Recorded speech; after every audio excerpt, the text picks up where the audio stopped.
All octagons are polygons. If a figure is not a polygon, then is not an octagon. Is that a true statement? If it's not a polygon, then it's not an octagon. That is a true statement. Okay. If a figure is not a polygon, then it can't be an octagon. All polygons are octagons. True or false? False. If a figure is not an octagon, then it's not a polygon. That's also false. Every polygon is also an octagon. True or false?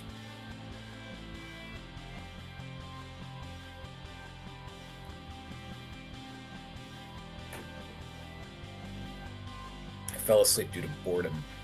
It's false.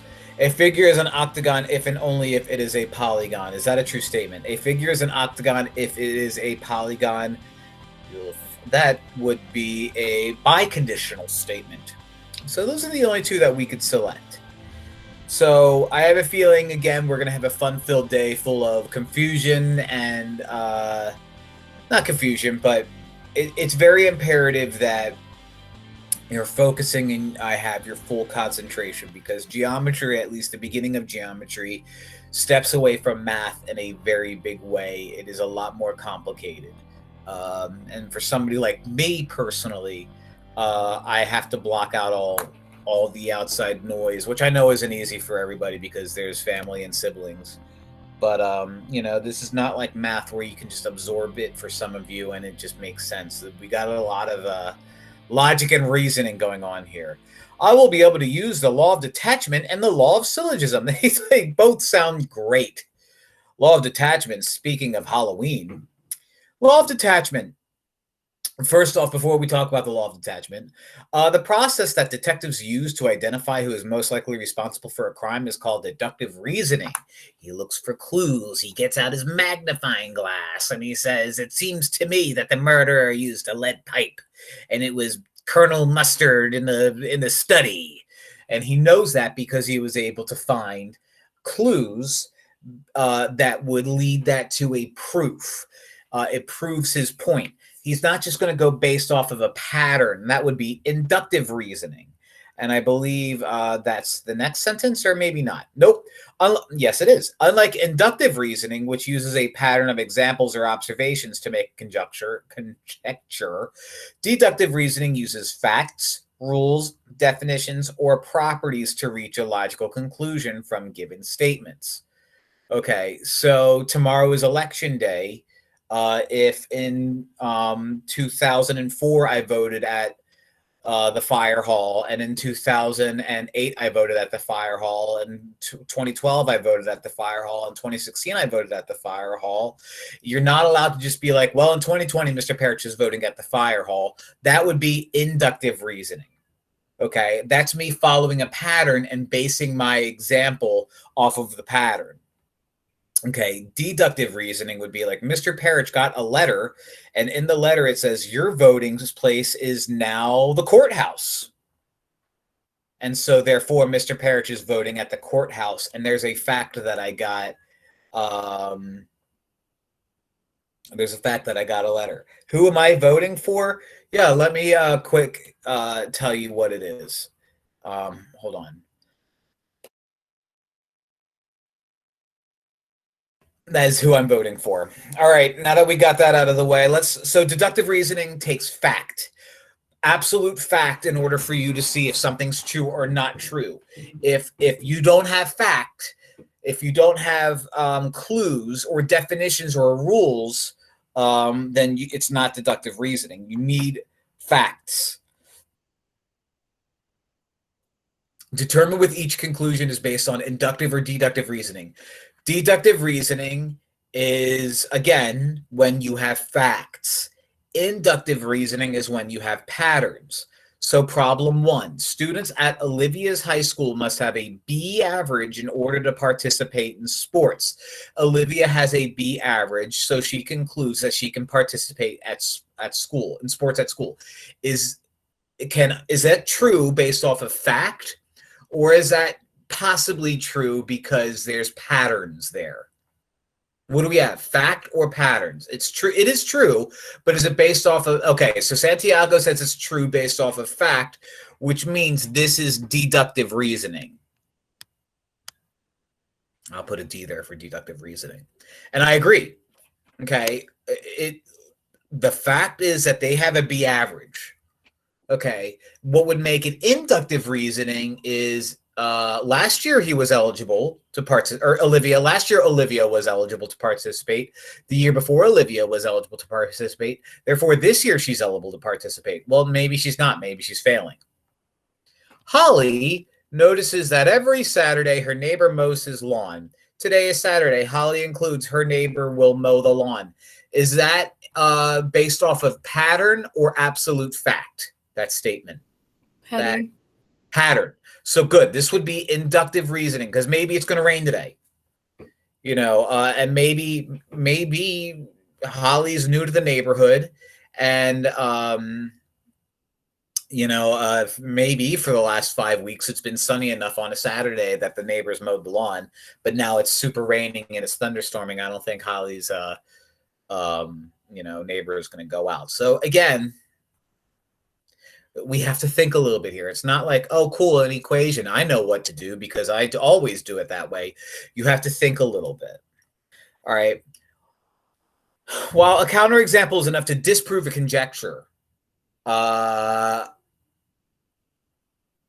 the way, first, the phrase valid means it's correct. We know what valid means. This is very important. To prove that a statement is true, we can use what's called a law of detachment. A law of detachment takes a conditional statement. If something, then something. If the first part is true, then the second part is true. Okay? Well, let's look at the example that they have. If a car is out of gas, then it will not start. So Sarah's car is out of gas, which means Sarah's car will not start. Okay, that's a valid conclusion that we can make off of the law of detachment. It says, if P then Q is true,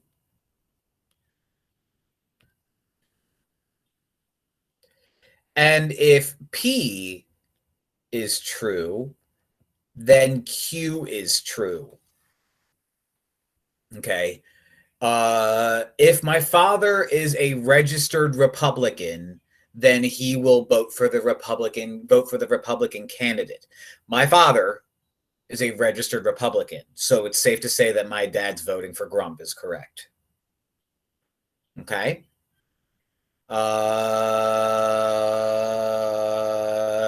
Didn't say anything about me. Now, determine whether the stated conclusion is valid based on the given information. If not, write invalid. I'm going to be a math teacher. Oh, that's right. Yeah, we're not talking about, the Republicans of France, not of America. France just so happens to have its election tomorrow, too. If a number is divisible by 4, that's going to be my P. So everything that we do, and again, what we're looking for is if P then Q is true and P is true, then Q is true. Okay, so it looks like my given is if a number is divisible by 4, then, conclusion, the number is divisible by 2, which is a true statement. 12 is divisible by 4. Okay, which is true. So 12 is divisible by 4. True, which means 12 is divisible by 2. Is that true?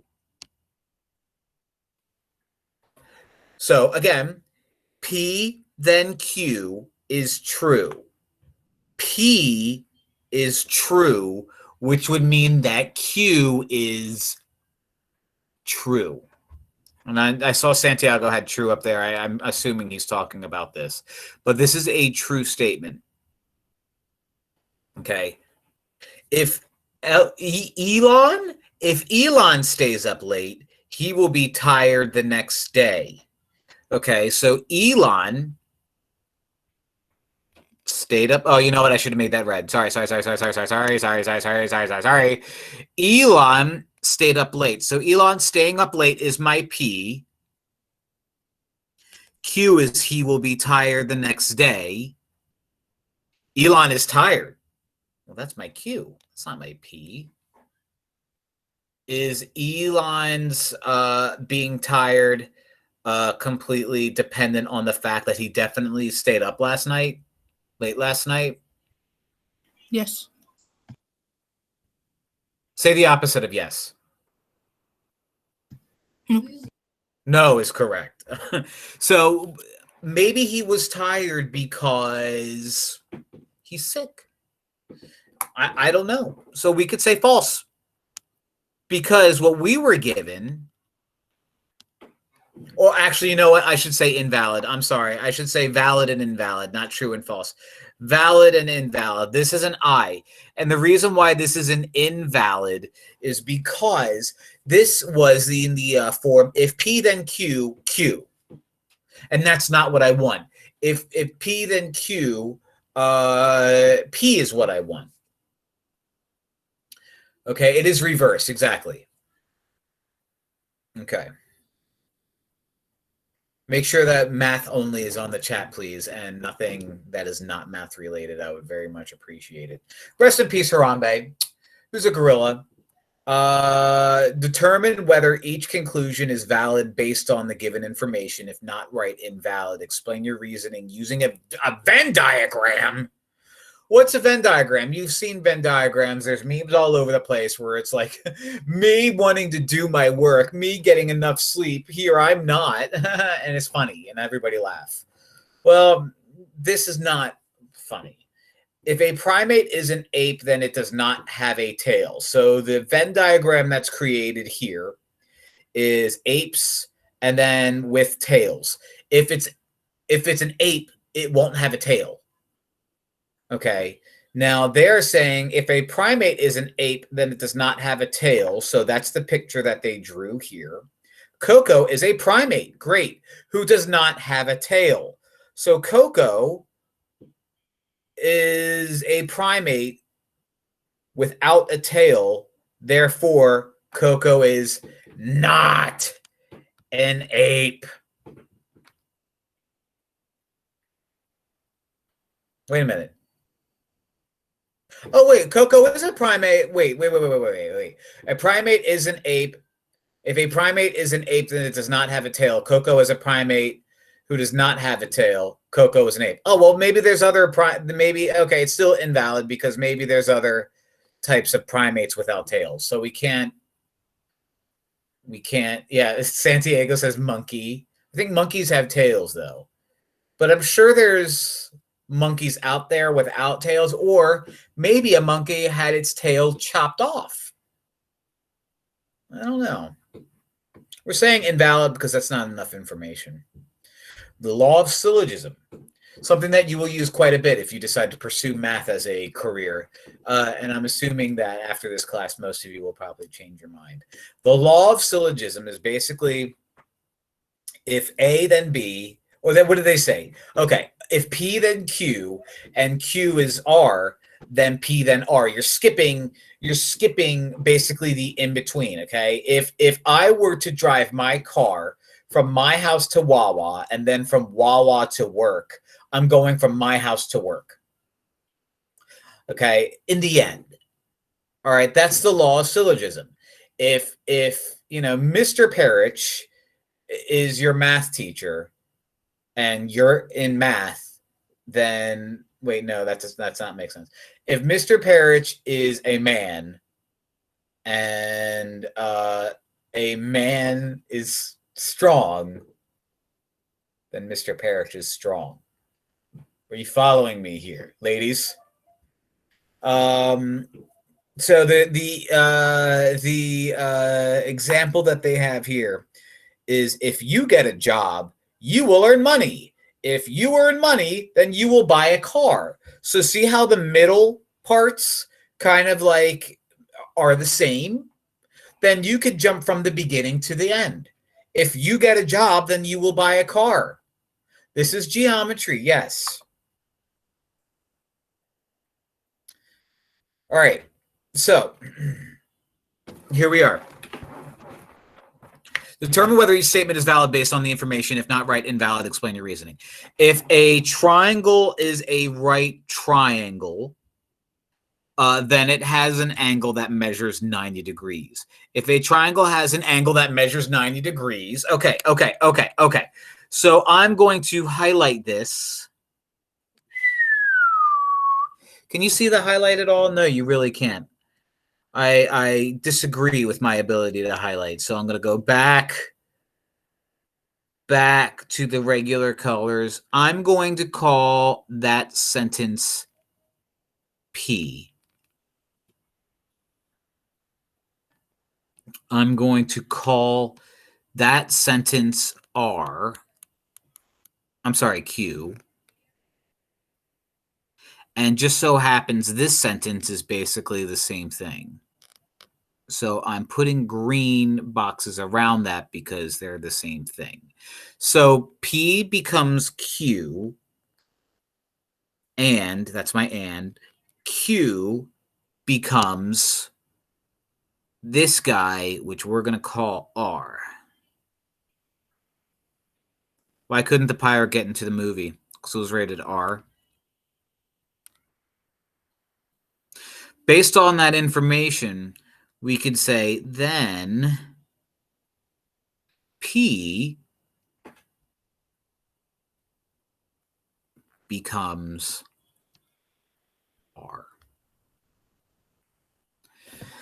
If a triangle is a right triangle, then it has an angle that measures 90 degrees. If a triangle has an angle that measures 90 degrees, then it is an acute, or then its angles are complementary. We could say if a triangle is a right triangle, then its acute angles are complementary. That is a true statement. If the acute angles of a triangle are complementary, that's R, then it is a right triangle, that's P. That's backwards, invalid.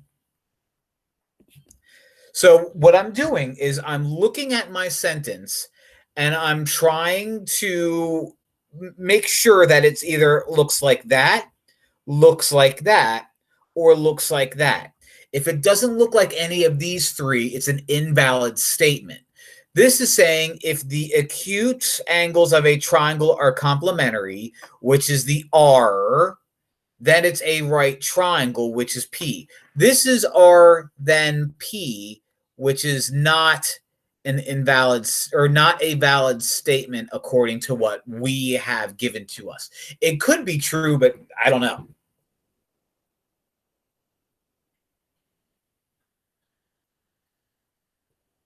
So I'm putting I there. If a triangle is a right triangle, so that's P, then its acute angles are complementary. That's R. So that's that guy, which is a true valid statement. Valid, valid, valid, valid. 8 is valid. If a triangle has a measure or it has an angle that measures 90 degrees, so that's Q, then its acute angles are complementary. Well, that's just statement 2. Or that. Valid, valid, valid. So what I did is I took my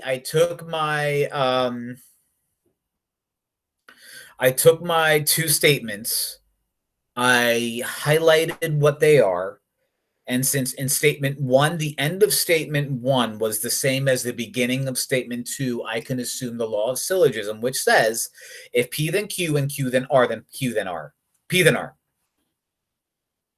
If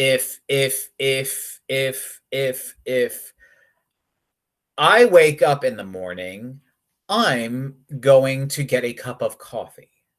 If I get a cup of coffee, I'm going to be ready for the day. If I get up in the morning, I'm going to be ready for the day. I don't drink coffee. Santiago, which one are you looking at? The purple? This one is Q then R. Yeah, Q then R. 7 is R then P. 8 is if P then R. And 9 is if Q then R. I've heard of NPR, but then PR? Paul gets it because of politics. Draw a valid conclusion from the given statements, if possible. See? Draw a valid conclusion from the given statements. If possible, then state whether your conclusion was drawn using the law of detachment or the law of syllogism. The difference again between the two is the law of detachment says if someone wakes up in the morning, then they're going to get a cup of coffee. Johnny woke up this morning. Johnny's going to go get a cup of coffee. That's the law of detachment. The law of syllogism is if I wake up in the morning, I'm going to get a cup of coffee. If I get a cup of coffee, I'm going to be ready for the day. Johnny wakes up in the morning. Johnny is going to be ready for the day. Johnny. Yes, Papa. YouTube kids. Ooh, Delilah. Hey there, Delilah. What's it like in New York City? I'm 1,000 miles away, but girl, tonight you look so pretty. Yes, you do. Times Square don't shine as bright as you. You know it's true. Am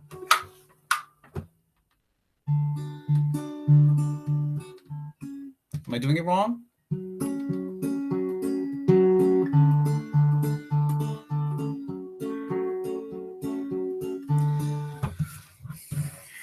I haven't played that song since I was in like college, trying to impress people at my college.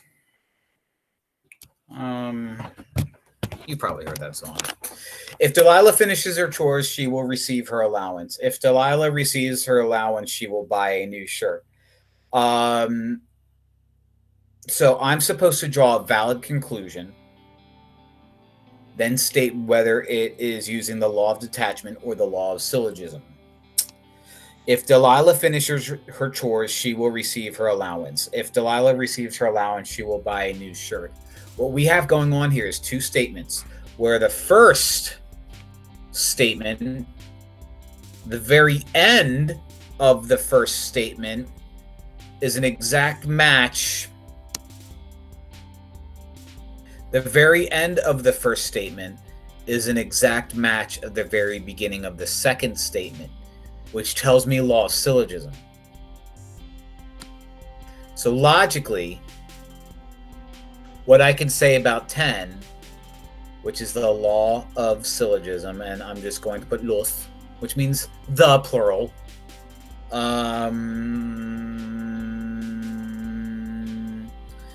I could say if Delilah finishes her chores, if Delilah, this is completely not working out at all. I could say the phrase, if Delilah finishes her chores, she will buy a new t-shirt. That's the law of syllogism. That's the conclusion I can draw. If no valid conclusion can be drawn, okay, well. So that's 10. Okay, 10 is the law of syllogism. If Delilah finishes her chores, then she will buy a new shirt. So we'll say if red, then blue. 11, vertical angles are congruent. Angle 1 is congruent to angle 2. So I can look at this and say, if you remember, vertical angles look like this. You have two intersecting lines. The angles that are, oh my goodness gracious, the angles that are opposite of each other, are considered vertical angles. And they are congruent. If you look at them, they're similar in measure. They're actually equal in measure. I look at a problem like this, and I say angle 1 and angle 2 are the same. Great. Here's angle 1, and here's angle 2. Look, they're the same, but they're not vertical. I just disproved your point. So, can I draw a valid conclusion from this statement? No. Okay. Now, I think what they tried to do is maybe the law of detachment, but they didn't. They kind of did they kind of did like law of detachment backwards, and I believe Santi in one of the comments way back when said like it's in reverse or something like that, and I think that's 11. But again, you know, you're looking at these problems and you're trying to find reasons why they don't work if they don't make sense, and I can easily come up with a reason why 11 doesn't work. So I can't come up with a valid conclusion. It's invalid. If no valid conclusion can be drawn, write no valid conclusion. And I said no valid conclusion because I can write two equations, or two angles rather, that are congruent, but they're not attached to each other and opposite of each other. Bam!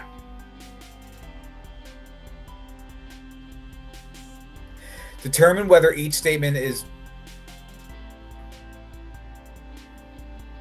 Is that the same one? It is the same one. How did that happen? That's trifling. Inductive or deductive reasoning. Geometry example. The triangle sum property. The sum of the angles of any triangle is always 180 degrees. Therefore, angle X is 30 degrees. Well, I can find that out by doing 180 minus 60 minus 90. So yeah, that's deductive because I have all the information I need to make a valid argument, make a valid explanation. Inductive would be like, that triangle has an angle that's 30 degrees, and that triangle has an angle that's 30 degrees, and that triangle has an angle that's 30 degrees. What do you think that angle is going to be? And you would use, oh, well, inductive reasoning would say that it would be 30 degrees, but that's not what we're doing here. We're given facts, and therefore this is deductive reasoning. So